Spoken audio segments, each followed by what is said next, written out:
Imagine waking up in Europe tomorrow morning.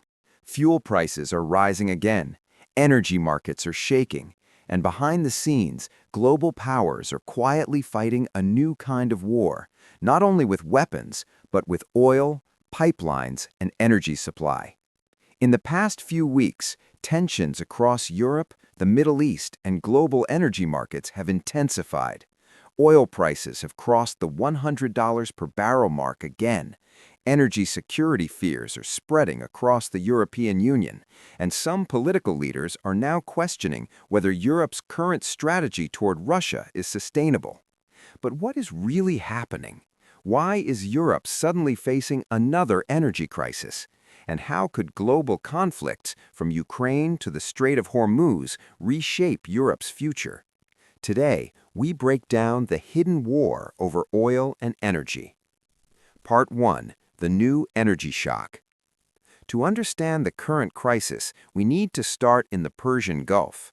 The Strait of Hormuz, one of the most important oil shipping routes in the world, has become the center of a major geopolitical confrontation.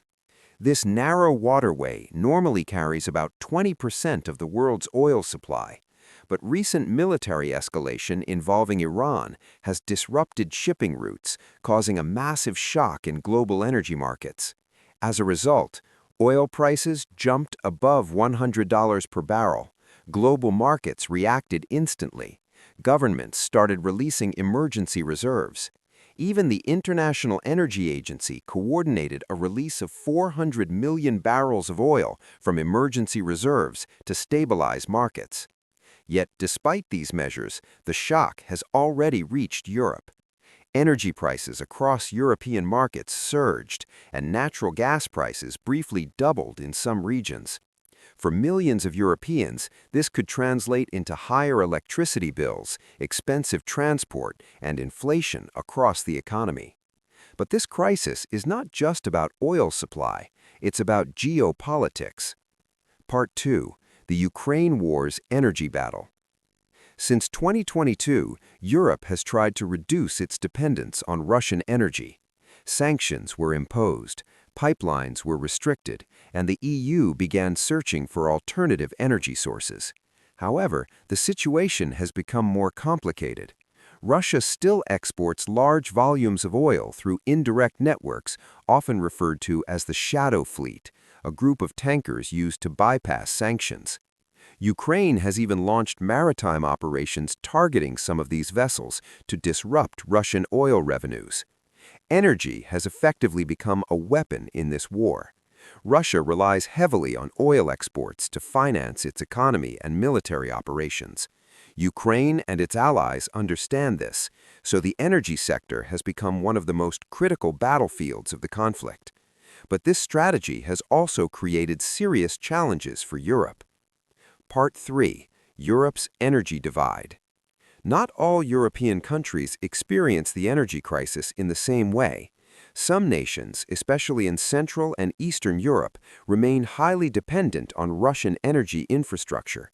One example is the Druzhba pipeline, one of the largest oil pipelines connecting Russia to Europe. Recent disruptions to this pipeline triggered a major diplomatic dispute between Slovakia and Ukraine.